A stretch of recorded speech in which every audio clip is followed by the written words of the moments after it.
mgeni njoo mwenyeji apone. Hayo sio maandishi mageni mjini. Ni maneno ambayo yalisemwa na wazee wa zamani. Wazee ambao walikuwa na roho chafu kama kinyasa ya mchawi. Wazee ambao mawazo yao yalikuwa makubwa kama ngodha ya umanga. Ila si mawazo ambayo ni mabunifu ambayo yanabana sasa kama shimo ya mapua. La hasha.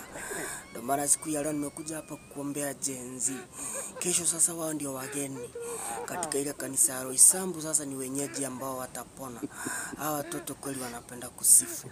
Gen Z, na mlianza kuokoka lini hivi?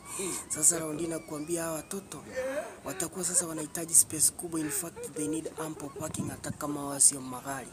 The only thing wako nao ya kupark sasa labda 6 pack. Lakini kuabudu nao ni nani? Wako in spirit sasa ni kama ni kinyozi. Maana siku ya leo na wakabidhi. Sasa itakuwa ni kutenganisha mabaya na maovu.